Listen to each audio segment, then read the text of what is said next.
Hello students, welcome to my channel target NCERT. बच्चों, इस channel पे हम, जैसे कि आप सभी को पता है, क्लास 6 टू 10th के एनसीईआरटी के साइंस और मैथ के कॉन्सेप्ट को बहुत ही इजी वे में पढ़ेंगे। तो आज हम पढ़ने जा रहे हैं क्लास 7 का साइंस, चैप्टर नंबर 6।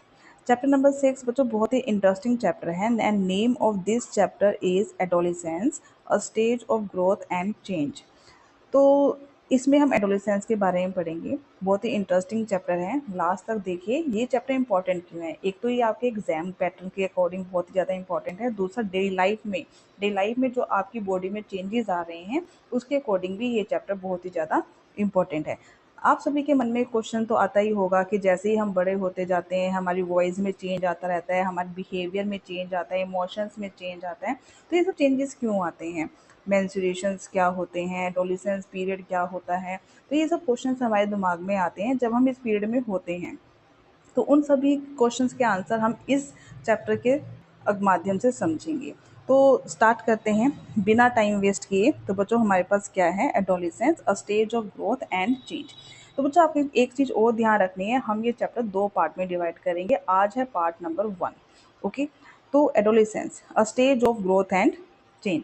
तो एक छोटे से एग्जाम्पल से स्टार्ट किया हुआ है इन्होंने। एग्जाम्पल नहीं है, छोटा सा एक आपको हिंट दे रखा है। A journey of a plant generally begins with the germination of a seed। हम एक जब कोई प्लांट लगाना होता है तो मोस्टली हम क्या करते हैं, कोई भी सीड होता है उसको हम सॉक करते हैं तो जर्मिनेट करते हैं।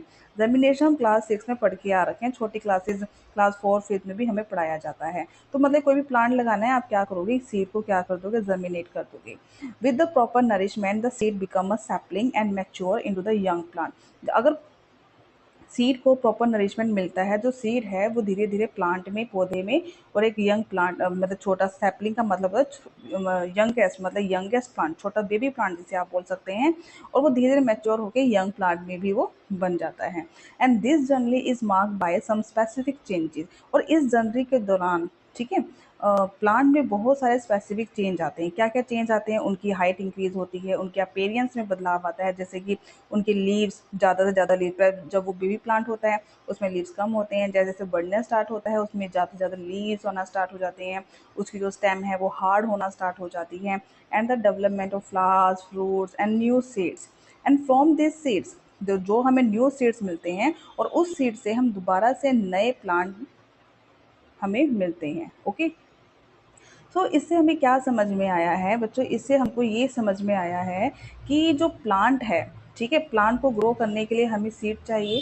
सीड को हम जर्मिनेट करते हैं और जर्मिनेट करके हमें नया प्लांट मिलता है। नए प्लांट से दोबारा से हमें फ्रूट मिलता है, या फ्लावर और फ्रूट मिलते हैं। फ्रूट से फिर हमें सीड मिलता है, सीड से फिर हमें प्लांट मिलता है। तो ये जो साइकिल है वो चलता रहता है। So it is quite unlikely that a seedling will develop the capabilities. मतलब सीडलिंग है जो कि क्या कैपेबिलिटीज को डेवलप करेगा? To produce its own seeds immediately after germination. मतलब कि जर्मिनेशन के तुरंत बाद वो अपने सीड को दोबारा से प्रोड्यूस करने की कैपेबिलिटी से को क्या करता है, करेगा, कैपेबिलिटीज को डेवलप करेगा। ओके, मतलब कि सीडलिंग से। And it needs to grow. जो भी सीडलिंग हम कर रहे हैं, जो भी सीड है, उसको ग्रो करने की जरूरत पड़ती है। And reach maturity to become capable of producing seed. Okay.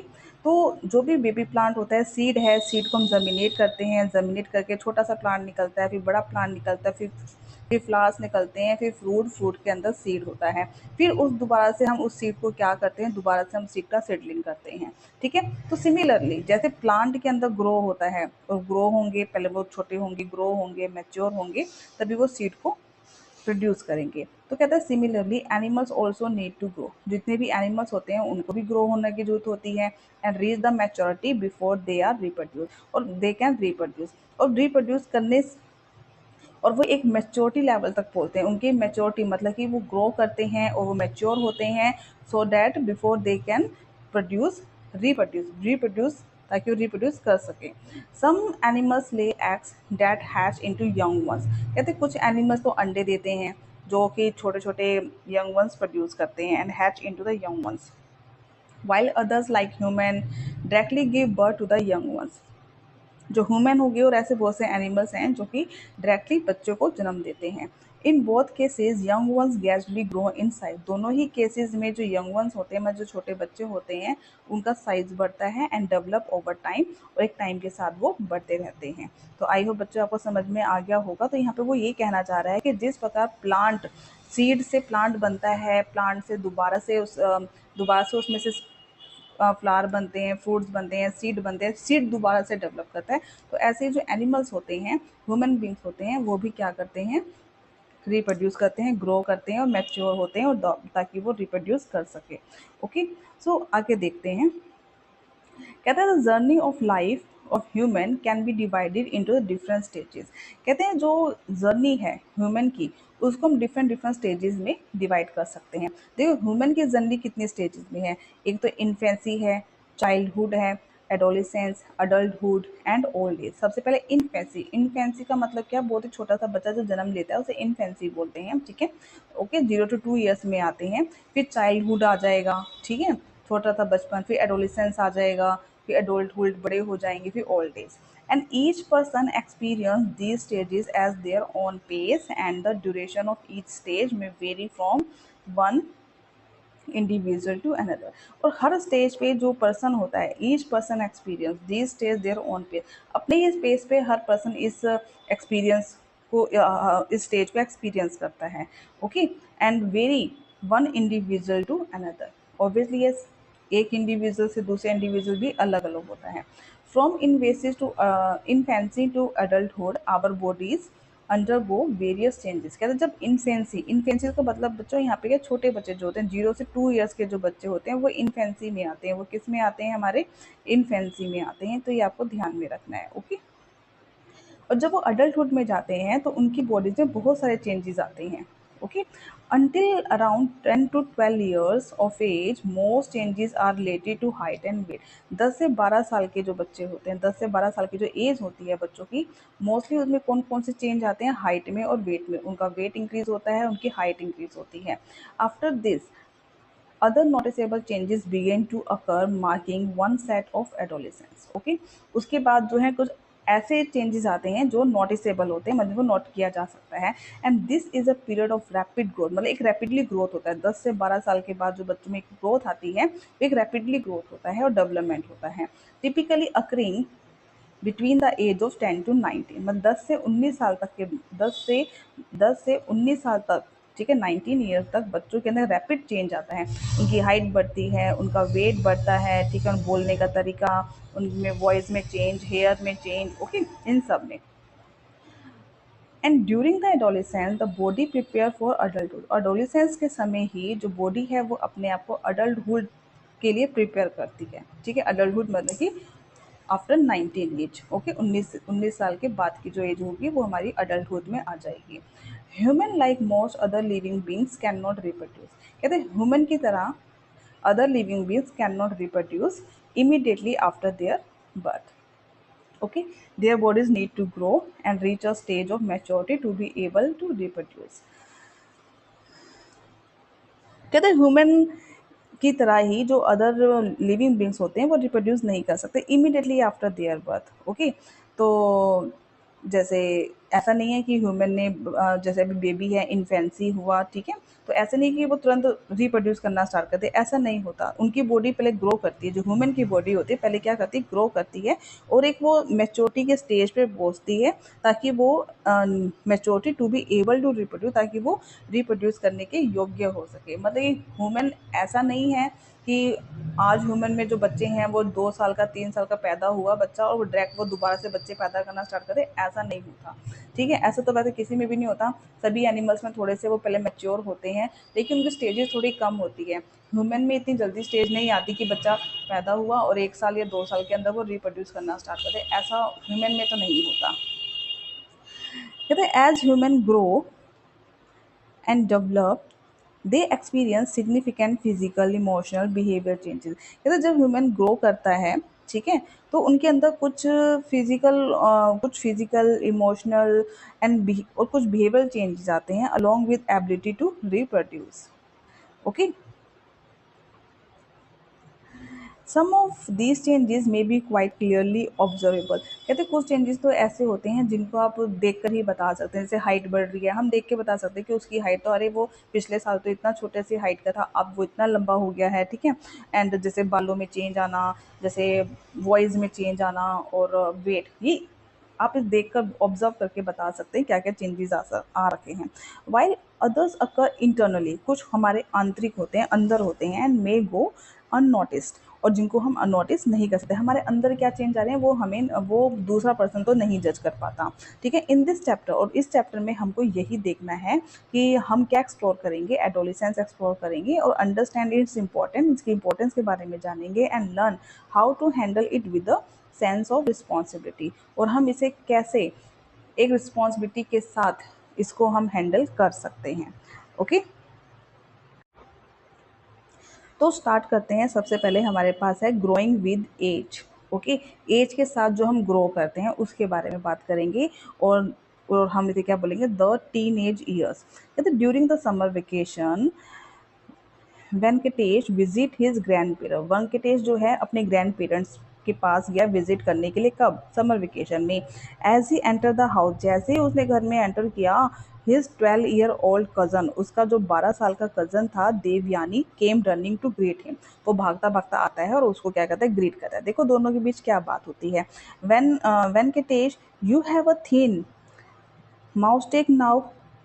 Okay, and your voice has also change. ये कहते हैं कि तुम्हारा जो फेस है वो बहुत ज़्यादा पतला हो गया। ये देवयानी गर्ल है। ओके, देवयानी वेंकटेश से कहती है, वेंकटेश तुम बहुत पतले से हो गए हो, तुम्हारा फेस जो है बहुत पतला सा हो गया है, एंड तुम्हारी वॉइस भी बहुत चेंज हो गई है। तो वेंकटेश क्या जवाब देता है कि you have become so tall, तुम बहुत लंबी हो गई हो Devyani. Okay, so let us try to understand this interesting conversation between the Venkatesh and the Devyani. तो एक्टिविटी 1 में क्या है, कहता है take a jar and some paper slip. कहते हैं एक जार लीजिए, उसमें कुछ पेपर स्लिप डाल दीजिए। Write down the changes you can notice among the students, और जो जो चेंजेस आप स्टूडेंट के अंदर देख रहे हैं उसको राइट डाउन करो। फ्रॉम कौन से ग्रेड से, 5th to 8th, मतलब 5th क्लास के बच्चे में और 8th क्लास के बच्चे में जो जो चेंजेस आप देख रहे हैं वो आपने क्या करना है, नोटिस करना है। And this could be related to height, और ये किससे रिलेटेड होना चाहिए, हाइट होनी चाहिए, स्ट्रेंथ, बिहेवियर और any other aspect. And please avoid writing names on the slip, आपको नाम नहीं लिखना। ओके, उसके बाद क्या है, fold the slip and place them into the jar.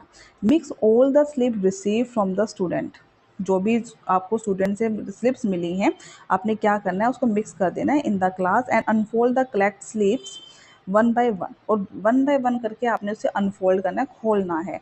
And based on the information on the slip discuss the changes with the student in class, ठीक है। और जो भी इंफॉर्मेशन आपको मिलती है स्लिप के अंदर, आपको उसको उसमें जो चेंजेस हैं, ठीक है, उसको आपको डिस्कस करना है बच्चों के साथ, क्लास में बच्चों के साथ। तो what were the most commonly observable changes among the student, कौन कौन से चेंजेस आ सकते हैं, ठीक है। एज मेंशन, हाइट, आपकी ऑब्जर्वेशन बताना है, हाइट क्या है, weight, stand and appearance. Okay, ये सब चीज़ें आपको क्या करनी है, नोट डाउन करवानी है बच्चों से। So have you also experience some of these changes. तो जब आप ये सब जो नोट करेंगे ना, तो आपको कुछ ना कुछ एक्सपीरियंस होगा, कोई एक्सपीरियंस होगा कि आपने क्या क्या चेंजेस नोट किए। So if yes then it is because you are also reaching this stage gradually, ठीक है। अगर आपको ऐसी चीज़ें फील हो रही हैं तो इसका मतलब आप भी स्टेज पे पहुंच चुके हैं। And this stage start around 10 years of age, और ये जो स्टेज है वो 10 साल की एज से स्टार्ट हो जाती है, and can continue up to the age of 19, और 19 एज तक वो चलती रहती है। And it is usually a stage of development, और ये मोस्टली कौन सी स्टेज है, स्टेज ऑफ डेवलपमेंट। आपको ध्यान में रखना है कौन सी स्टेज है ये, stage of development between the childhood and the adulthood. तो आपको ध्यान में रखना है, चाइल्डहुड और अडल्टहुड के बीच की जो स्टेज है वो होती है स्टेज ऑफ डेवलपमेंट। वो कौन सी स्टेज होती है, stage of development between the childhood and adulthood, which is called the adolescence, जिसे हम क्या बोलते हैं, एडोलेसेंस बोलते हैं। Okay, and while analysing table 6.1 you might have notice the following. आपने ये सब चीज़ें जब टेबल 6.1 जब आपने फिल किया होगा ना, तो आपने ये सब चीज़ें नोट की होंगी। सबसे पहले आपने नोट किया होगा increase in height. 5th class का जो बच्चा होता है और 8th क्लास के जो बच्चे होते हैं उनके हाइट में तो बहुत ही डिफरेंस होता है, ठीक है। From birth our body undergoes continue growth and develop. कहते हैं बर्थ से ही हमारी जो बॉडी है वो कंटिन्यूसली ग्रोथ करती है and develop the including and increase in height. और सबसे पहले उसमें क्या आती है, हाइट इंक्रीज होती है। How ever the increase in height become more prominent during the adolescence. तो एडोलेसेंस में जो मोस्ट प्रोमिनेंट चीज़ है, पहली चीज़ है, वो है हाइट का बढ़ना। ठीक है। उसके बाद है change in body structure, weight gain and strength. उसके बाद इसी स्टेज पर हमारे बॉडी के स्ट्रक्चर में वेट में कुछ चेंजेस आते हैं, जैसे वेट गेन होता है, हमारी स्ट्रेंथ बढ़ती है। एज बॉय ग्रो, जैसे लड़के बढ़ते हैं, it might be seen that along with growing taller, हमने देखा है कि वो लंबे होते हैं, उनका वेट बढ़ता है, उनके शोल्डर थोड़े से ब्रॉडर हो जाते हैं, चौड़े हो जाते हैं, उनकी चेस्ट भी थोड़ी चौड़ी हो जाती है, वाइडर हो जाती है।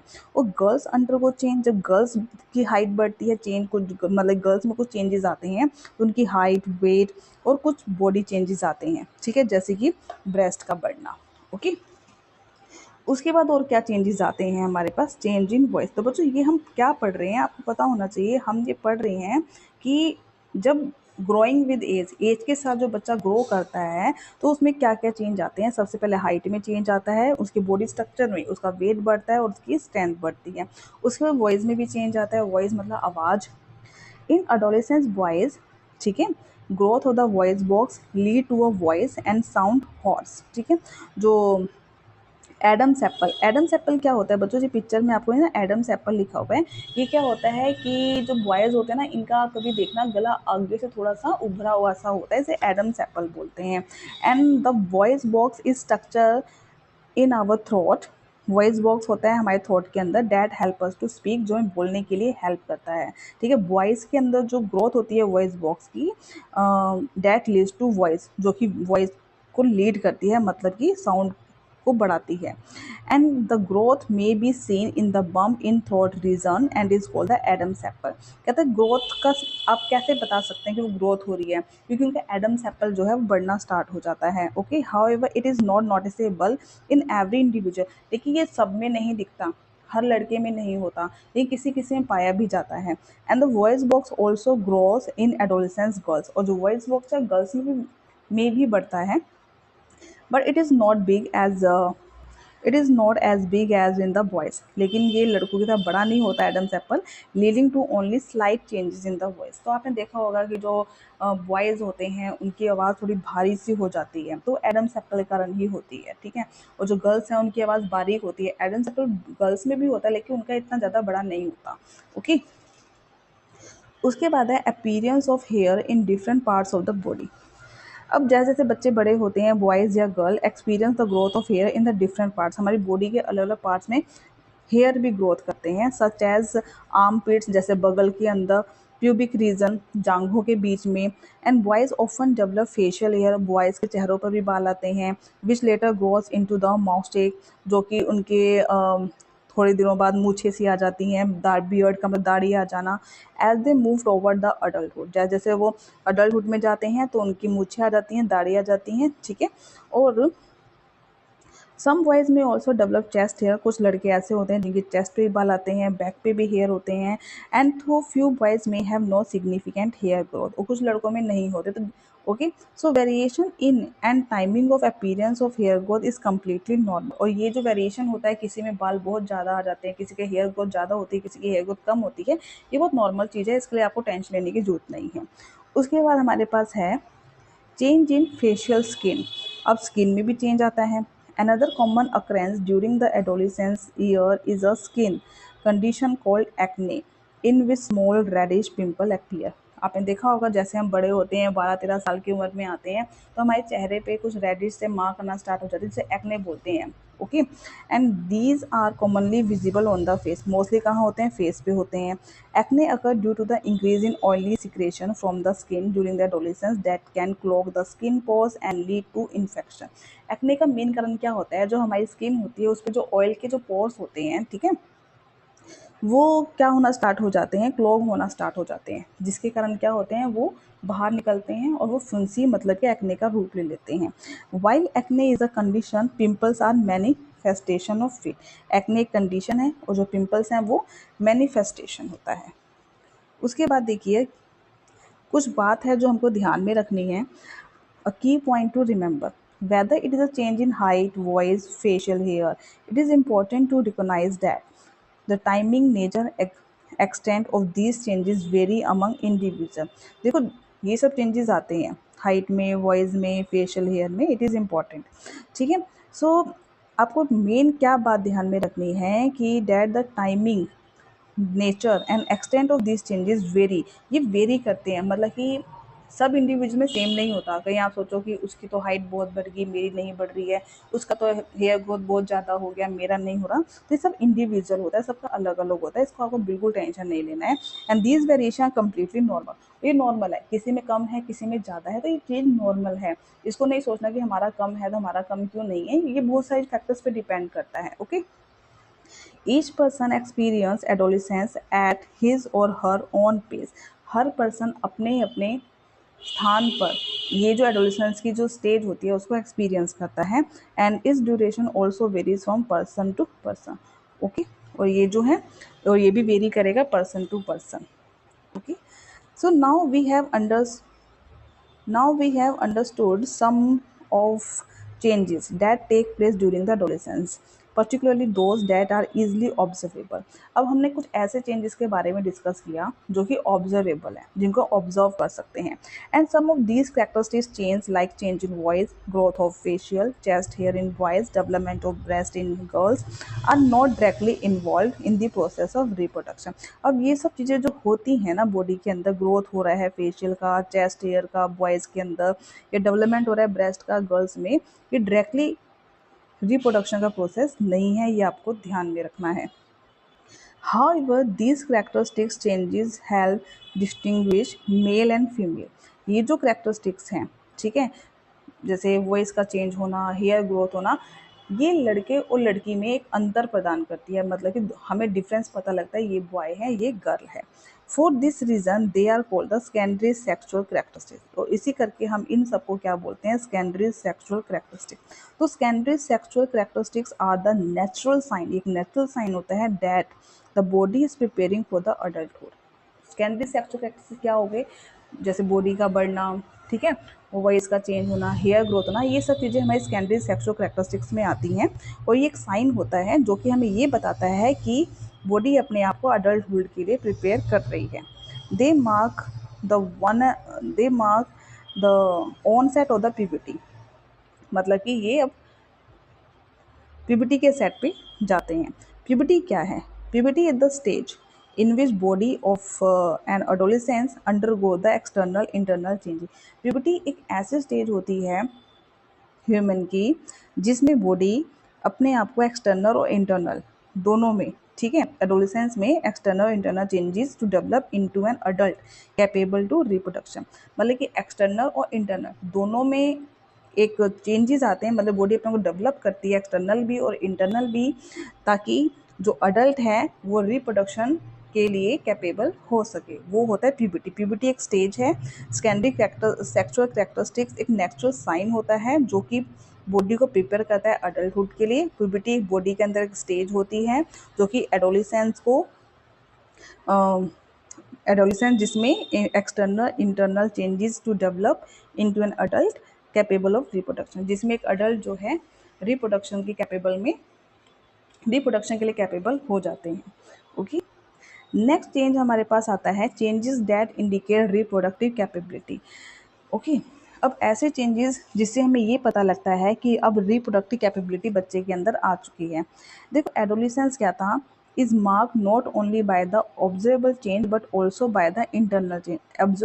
एडोलेसेंस का जो मेन मीनिंग है वो ये नहीं है कि वो सिर्फ हमें बाहरी चीज़ों के बारे में बता रहा है कि हाइट बढ़ रही है, कि हेयर बढ़ रहे हैं, ओके, या वॉइस चेंज हो रही है, जबकि but also by the internal change, ये हमारे इंटरनल चेंज जो हमारी बॉडी के अंदर जो चेंज आते हैं उनको भी बताता है। दैट आर नॉट विजिबल, जो कि विजिबल नहीं है from the outside.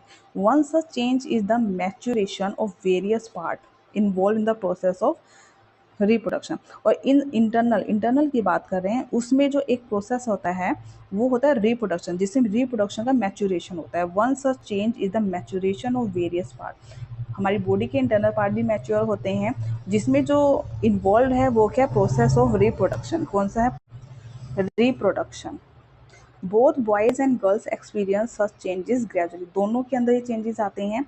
And these changes are natural part process of growing up, वो एक नेचुरल पार्ट है, ग्रोइंग अप होने का एक नेचुरल पार्ट है, ये सबके अंदर होता है।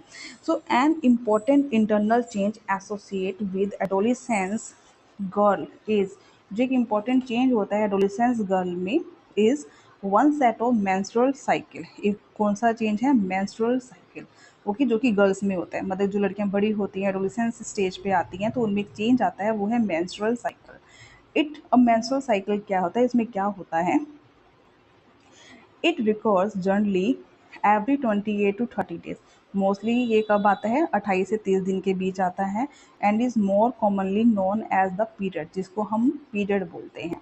Many healthy girls may have longer और शॉर्टर मेंस्ट्रुअल साइकिल। जो हेल्दी गर्ल्स होती हैं उनमें लंबे समय और छोटे समय के लिए भी हो सकता है, ranging from 21 to 35 days. Okay, the menstrual cycle is an important natural process. जो menstrual साइकिल है एक इम्पॉर्टेंट प्रोसेस है, नेचुरल है, and is one of the sign of good reproductive health. और ये एक साइन है किसका, एक अच्छे रिप्रोडक्टिव हेल्थ के लिए।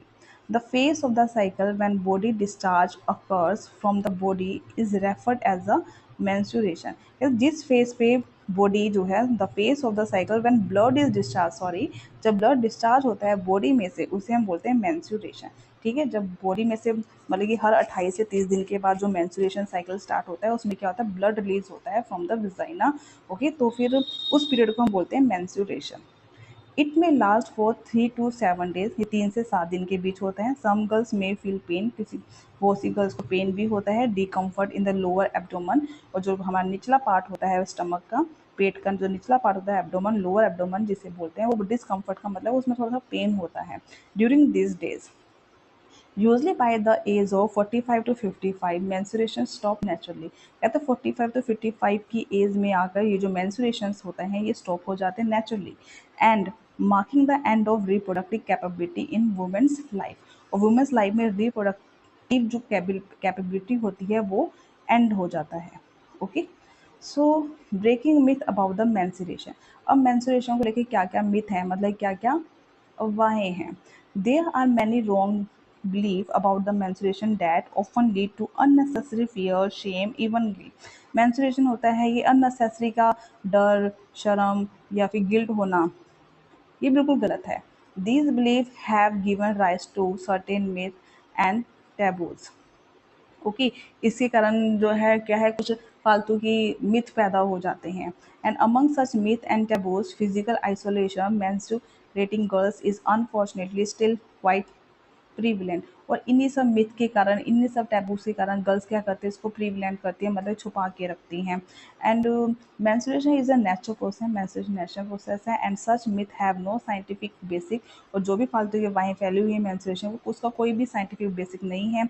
By increase a scientific outlook toward the menstruation, we can help society appropriate the need to promote and good reproductive health of women and contribute the positive towards healthier lifestyle of a woman for women। कहने का मतलब क्या है कि menstruation को लेके फालतू के बहुत सारे से मिथ हो रखे हैं।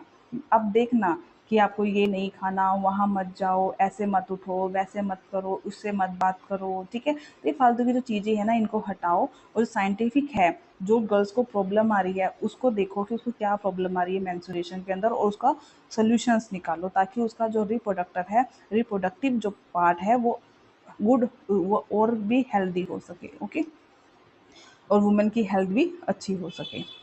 उसके बाद adolescence is not just about the physical change और changes associate with the reproductive capability. अब एडोलसेंस में सिर्फ एक फिजिकल चेंज नहीं होता, ना ही रिप्रोडक्टिव, उसके अलावा और भी बहुत सारी चीज़ें हैं जैसे कि आता है, but also about the emotional and behaviour change. ठीक है, जब एक बच्चा एडोलसेंस स्टेज में होता है तो उसमें इमोशन और बिहेव में भी बहुत सारे चेंज आते हैं।